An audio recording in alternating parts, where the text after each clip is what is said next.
Hello guys! So start na tayo magluto. Then add na tayo ng oil.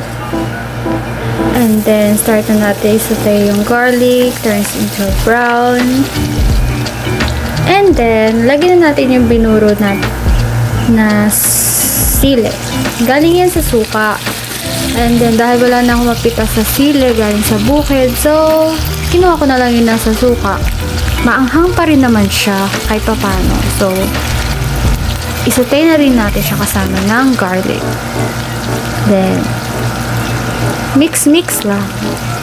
Mix until it browns. And then add na natin ang hinimay na manok.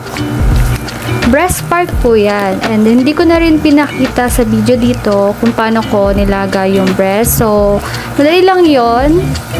Maghulo ka lang ng tubig. Lagyan mo yung tubig ng konting patis, pamintang buo, at dahon ng laurel. Diba? Nabulon pa. So, after makulo, then drain mo na siya sa water and then palamigin bago himayin baka kasi mapaso ang mga kamay natin. So make it cool muna bago himayin. So yan, halo-halo lang din sa lahat ng video na pinanood ko. And then sa actual na pagluluto to ng chicken pastil is talagang super halo sila dito. So para hanggang sa maghiwalay-walay strand ng meat ng chicken. So, may dumaan na motor. Nasa work kasi ako. And then, yan, mix lang. Then, yan, mix lang din. So, wala na talaga akong masabi kundi mag-mix lang. Pinakita ko lang yung full na pagluluto ko ng chicken para makita nyo yung bawat detail ng pagluluto. And then, yan, mag-a-add lang din ako dito ng ilang pampalasa. Parang like adobo lang din. So, yan, nanikit na yung meat. Para sa part na to, para manuot yung lasa ng chili and ng garlic. Yan, super dry. And then, mag-add tayo ng paminta.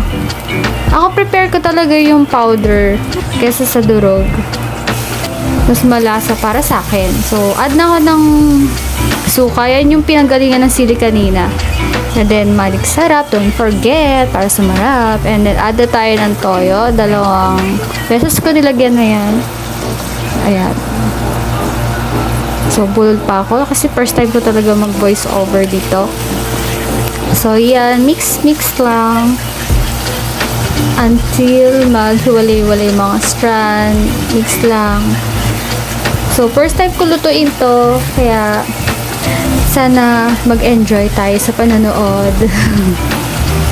And then, yan. Add na tayo ng konting sugar. 1 tablespoon para balanse yung alat at tamis. Ganon. Pero naman gusto ko pa rin yung salt. And then, dahon ng laurel. And then, nag-add na din ako dito ng oyster sauce. Mamasitas. Yan.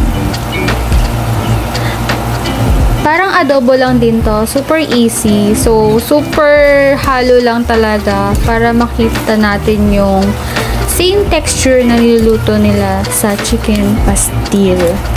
Ang tawag ko pa nga dito dati is chicken pastel. Magkaiba pala yun. Kasi yung chicken pastel is may gata.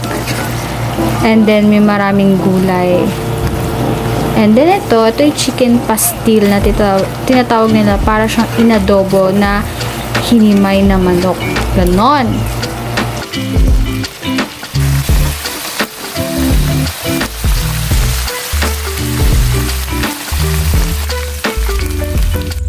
Okay, next, for the plating na tayo.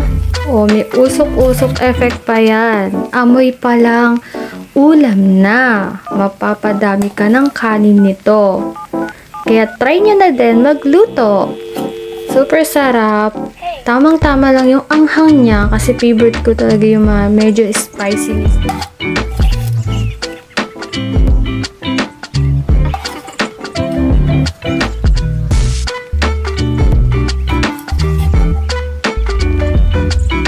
Tara, kain tayo. Hanggang sa muli. Salamat!